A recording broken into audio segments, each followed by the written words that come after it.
Hi everyone. If you're here, you're obviously here to learn more about Final Fantasy 1 Pixel Remaster. So let's dive into it. Final Fantasy 1 came out on many consoles, including the original Nintendo, the Game Boy Advance, the PlayStation 1, PSP, and now the Pixel Remaster on the PC, the PlayStation 5, and the Switch. Each edition changed a few things from the past release, and we'll go over those later on in the video. The one thing they all have in common is stat growth. So let's jump into it. Stat growth revolves around hit points, strength, agility, stamina, luck, intellect, and magic points. Of the 6 job classes, they each have their own guaranteed stat growth levels for skills based upon what the job class is skilled in. Additionally, each level brings a 1 in 8 chance that any non-guaranteed stat can increase. For everything other than HP and MP, these level ups will be a 1-point increase. For MP, in the Pixel Remaster, you can have a spell slot to cast another spell of a certain spell level based upon what level you leveled up into. For HP, each level you have a guaranteed weak HP up of at least 1 HP. And this really depends on the job class that gets the level up and what level you are currently at. And if you're guaranteed an HP up, or you get that lucky 1 in 8 for the HP slot, you get what is called a strong HP up, where you can get 20 or more HP. This also increases as you level up. So essentially for early levels, if you were to get these strong HP ups very consistently, this can mean a much easier early game. Here are the job classes and their guaranteed stat growth amounts. So we can see that we have 4 character slots to fill, and you can have as many of a class as you wish. So if you wanted 4 warriors, you'd have 4 warriors, or thieves, or monks, white mages, black mages, red mages, so on and so forth. You can just mix and match how you want. So for the stat growth, you can see that warriors are skilled in strength, and they also have the best agility. What this means is with the strength, they can hit hard. With the agility, they are really good at evasion, and they also have a chance at a more decent turn order. Thieves, we can see, have the best luck, which gives them the best success rate in fleeing from battles. Monks have the best stamina, which gives a greater defense if they are unarmed monks. So if a monk is unarmed, they don't use their armor to determine their defense. They will use their stamina. And stamina is also what increments the amount of HP that you increase per level when you get either a weak HP up or a strong HP up. White mage, we can see, has a strong MP as well as intellect, but the black mage is a little bit better. The white mage does get a little bit of everything else, while the black mage is pretty much only intellect. And to go over intellect, intellect allows harder hitting spells with each multiple of 10 intellect, allowing a greater increase in damage. And last but not least, we can see the red mage doesn't have much going on in the upper ends of stat growth, but also doesn't have the bottom of the barrel least stat growth for each one. So essentially a jack of all trades, but doesn't really specialize in anything. Now, you have the ability to elevate your characters by upgrading their job classes. It's pretty simple. Once you get the canoe, you can upgrade job classes. All you have to do is go deep within the Cardia Isles. You can find an unknown dragon, some know as Bahamut, and accept a daring quest to prove yourself. And to prove yourself, what are you going to do? You're going to collect a rat's tail. Now, once you take this rat's tail and return it to Bahamut, you'll receive your reward, which is essentially your job upgrades. And with each job upgrade, each character becomes more powerful. So the warrior, now turned into a knight, gets the ability to cast level 1 through 3 white magic spells.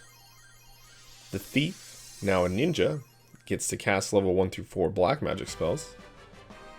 The monk becomes a black belt, and their unarmed stats become far better. Mages become wizards. So the red mage now has access to more of the white and black magic spells, before limited to what they could use. Now they can learn pretty much almost all of the level 1 through 7 black magic and white magic spells. The level 8 spells are reserved for the black and white wizards, where when they level up, they'll get access to that. That includes Holy, that includes Flare, and all that other good stuff. And all around, each of them gets the use of more armor, better armor, and also weapons. So for the knight, this would be Excalibur. For the ninja, this would be the Sakura Blade. Next, let's look into magic for the mages. Spell slots are unique for Final Fantasy I Pixel Remaster, where it follows the Dungeons & Dragons spell slots levels. Unlike some of the other editions, which uses is straight out MP, you'd have MP and you can use that on any spell you want. The Pixel Remaster has spell level slots. Each spell has a spell level associated with it, and each level that you have, you can cast a certain number of spells of a certain spell slot. Unlike D&D, however, you can't use a level 4 slot to cast a level 3 spell. If it's level 3 spell, you have to use your level 3 slots. Now, how would you replenish these? Well, there are two ways. You can either sleep or use an ether. Each ether replenishes one spell slot per spell level. And then, depending on how you choose to sleep, is going to determine how many of a certain spell will be replenished. So if you use a tent, you'll get 2 per level. You also get a 200 HP replenished for characters. If you use a cottage, it's going to replenish all the HP and MP. If you use an inn, essentially it's a less expensive cottage, where you're going to replenish all of your spell slots and all of your HP. However, the drawback of inns is you need to go to a particular town that has an inn. While tents and cottages, you'll need to be on the world map. And then ethers, they are more costly, but you can stack up to 99 of them, and you can use them wherever you want. Additionally, there's something called a sleeping bag that replenishes 100 HP, but it doesn't replenish any of your magic slots. Moving on to physical attacks. Physical damage is based upon 2 factors: damage and number of hits. Hits are based upon accuracy, and so with each 32 accuracy, you'll get another hit, and this stacks up to 255. So 0 between 255 gives you a max of 8 hits. So once you reach 32 accuracy, you'll get that second hit, and so on and so forth, all the way to 255. Monks work a little bit different, where they're able to double the amount of hits for up to 16, so you can kind of think of their hits based upon 16 accuracy. And then there's also something called haste, which, if you've heard of haste, in this situation, it's going to double the amount of hits that you can cap out at. So for a monk, this is 32. For everyone else, this is 16. The damage calculation is a little simpler. It's based upon your strength and attack of the weapon you have, and that goes up against the enemy's defense. And then simply you can put it all together and take the damage you would do on a hit, how many hits you get, and then each hit would be a crit, it would be a miss, it would do a better roll to do marginally more damage, and then you would get how much damage you have. So one hit, you'll just do one calculation, 16 hits, 16 calculations. So it can really stack up, especially if you get crits on a lot of your hits. So we briefly went over haste, and so with that we'll cover time magic. This game really only has 3 states of time magic. You're either slowed, you're in a normal state, or you're in a hasted state.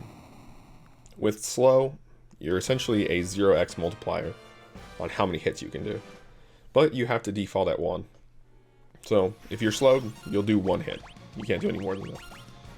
Normal is essentially just as it sounds.